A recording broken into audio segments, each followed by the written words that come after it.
Hello and welcome to the Ramblings of a 42-year-old man. This is Chris Smith, and on today's episode, I'm going to talk about two new movies that came out in just Friday, actually both of them. One out in theaters and one on the Peacock streaming service. We'll talk through those real quick, and I'll give you my yays or nays for both of those, and we'll go from there.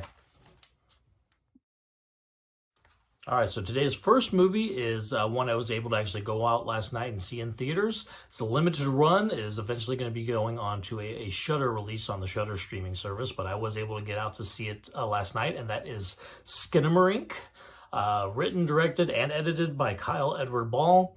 Very low budget, very lo-fi, kind of atmospheric, creepy horror movie. Only cost $15,000 in Canadian dollars to make this movie.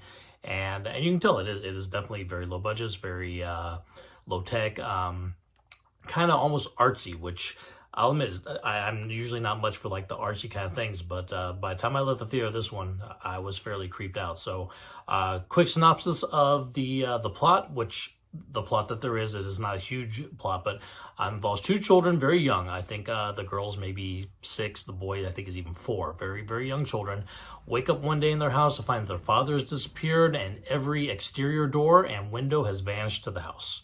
And so they end up kind of coming out of the rooms. They go down to, like, I don't know if it's a basement or a first floor kind of room, and they kind of stay there for a few days. Obviously, like, they're very, very young to try to be understanding what's going on, but as they're kind of staying down there, they start to hear some voices. The little girl hears somebody calling her to come upstairs. She goes upstairs. Creepy things ensue. I won't get into spoilers to it, but I would just say, again, very kind of art housey kind of movie. The camera angles are all really weird. I think I actually listened to somebody talking about it after I watched it. I think I heard the best description of the camera work is almost like if you're a fly on the wall, but not like a camera on the wall. You're not sitting on the wall focused in on all the action like if you're a camera. You're literally like if you're a fly standing on the wall and you're staring to like an upper corner of the room while all the action's happening. And then you'll have another shot where you're staring at the edge of a closet and the action's happening. And then you'll see like the kids' feet walking by. And so it's very, very interesting kind of camera work. I'll admit the first 20 minutes I was like, I don't know if this is for me. I really don't know if I can get my head around this. But once the creepiness starts kind of going in, you can see why they did that, because just it throws you off. You know, you're watching it and you just feel like something is not right. Even before the creepiness starts happening, it's like, okay, these camera angles are not right. Okay, the sound design is not right. The sound's coming from all over the place when it should be coming from here. And so they use that to just make you feel off from the beginning. And then once the creepiness starts coming in, once the voices start getting heard, once you start seeing creepy things kind of happening off to the sides and the edges of videos, it's shot in a very grainy kind of faux, like 80s, 90s kind of aesthetic where, you know, you're kind of almost like a really grainy VHS tape. And so half the time you're looking at these dark spaces saying like, do I see something in the grain back there? And by the time you're done with the movie, you know, you are pretty thoroughly creeped out. And I'll admit, on the drive home last night in the dark, I was like, okay, that movie did what it was supposed to do. It got me creeped out, and it got me where I was thinking about it afterwards. And I can't honestly say whether the movie itself was great or not, but it did exactly what it meant to do, which was creep people out, and it certainly did. That being said, I know I would not necessarily recommend this to just your normal movie audience who is looking for the action, looking for the tight plot lines or the well-written. I mean, this is very much you're just going in and you're experiencing this, and it's a creepy experience. Some people will get it, some people will not. I think I've seen some of the Rotten Tomatoes scores. Critics have it somewhere in the 70s. I think the audience score is like 40, and that's probably about right. This is going to be very polarizing. I think half the people are going to go in there and really understand what it's trying to do. Half the people are going to go in there and be like, no, this is not for me. And I'll admit, I'm kind of back and forth. When I first started, I'd say the first 20 minutes of this movie, I was like, I don't know if I can do this for an hour and a half. But then once things kind of ramped up with the creepy things, I got where it was going for, and I buckled in for the ride. And it was definitely something that stuck with me afterwards and definitely creeped me out. So highlights, obviously, the atmosphere. The sound design is really kind of crazy. You're hearing voices and sounds coming from places that you wouldn't necessarily think you'd be hearing them from. And just an overall very creepy experience. So that is Skinamarink. Limited theatrical run. I don't know how long it'll be out there, but I know that some theaters are carrying it right now. I know I had to go not to the normal theater that I typically go to. I had to go to one, pretty much the second closest to where I live, to go see this. And Eventually, it will be on Shudder. I don't think there's a release date for that, but if anybody has a subscription service to streaming on Shudder, they should be able to see this movie. And this is the kind of movie that's, I can honestly probably made for an experience like that. You turn off the lights, sit down in front of your TV, and just give it a watch, and you may end up turning those lights on before it's over. So that's kind of a creepy movie. So that's it for Skinamarink. I'll go ahead and move into our next movie. And our second movie for today is called Sick. And this was also released yesterday.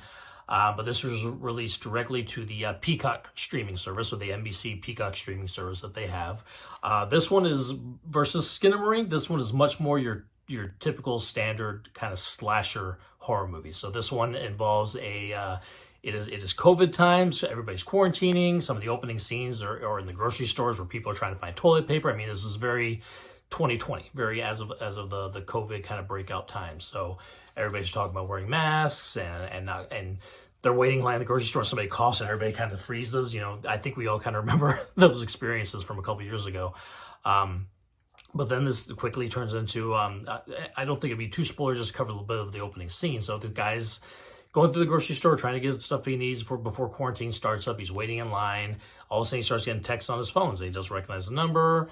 And they're saying, at first they're kind of like, you're almost getting kind of Scream vibes. Like, hey, how are you? Who is this? And there's like, who's texting me? And then all of a sudden they start sending him pictures of like standing behind him in line. The guy starts looking around. He doesn't see anybody. And anyway, it's kind of very creepy thing. So he leaves the grocery store. He goes home. I'm back in his groceries. All of a sudden there's an intruder in the home with him, and they're going after him and so forth from there. I won't spoil anything else after that, but that's kind of your start.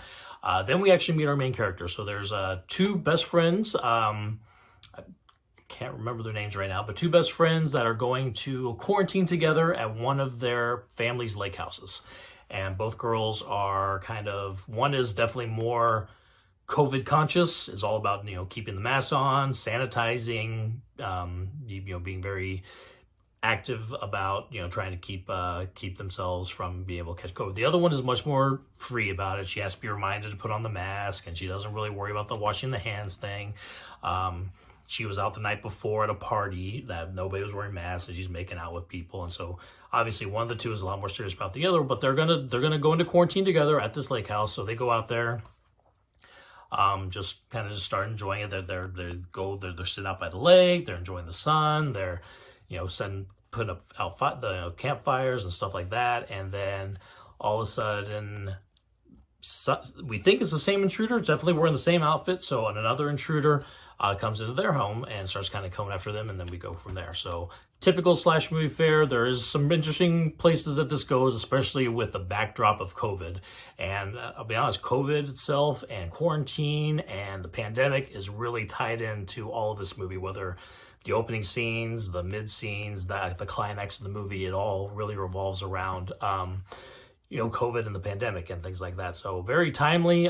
This is probably the first movie that I've really seen that has kind of really wrapped itself up from, the way the pandemic hit and everything a couple years ago, and enjoyed it quite a bit. Acting is on par. It was actually written by Kevin Williamson and Caitlin Crabb. Kevin Williamson, famously enough, has written the Scream movies. Most of them, I think all but number 3. He's written the Scream movies. Not the most recent one, but the original 1, 2, and 4. Dawson's Creek, he was the writer on. He wrote I Know What You Did Last Summer. So very, very, very famous writer, and kind of known for his teens acting and talking very grown up. Like the Dawson's Creek scripts were very dense scripts for teenagers to talk to. I think he's toned that down a little bit. Like I didn't really hear anything out of these two kids that we're watching here that were like as crazy as hearing Katie Holmes give a 5-page monologue about the end of civilization and stuff like you would hear on Dawson's Creek sometimes. So definitely tone that down, but still snappy and catchy and really easy, pretty easy to follow. And again, I love slasher movies, so this is right up my alley. But there's some smart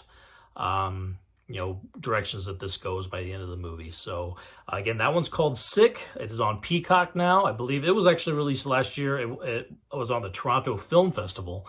But this is his first actual nationwide release on the Peacock streaming service. So if anybody has Peacock, I think I don't know if it's something that you could watch with the free version of Peacock as long as you have ads, but I do know that I signed up for Peacock around Christmas time because they were having a special 99 cents a month for a year program. So I don't know if that's still going on, if anybody would be interested in signing up for Peacock, but that was a deal that when I got in, so I was able to do that, watch this.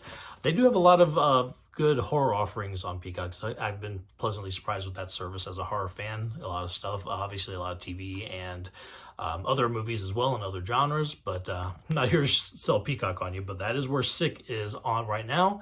And yeah, but I would say both of the movies that I watched last night were both very interesting in different ways. And I would give both of them my recommendations to, I would say, Sick, I would recommend more to your typical horror fan or even just somebody who is looking for a fun movie to watch. Skinamarink, you would have to be kind of a specific horror fan to really, or indie film fan to really be able to get your head around that one, I think. But I think it's a great experience if you're able to kind of get through some of the aesthetic choices that they do to show you that. I can just about guarantee that if you're watching at home in the dark on your own, you're going to be very creeped out. So that's my ramblings today on those movies, and I will talk to you all later.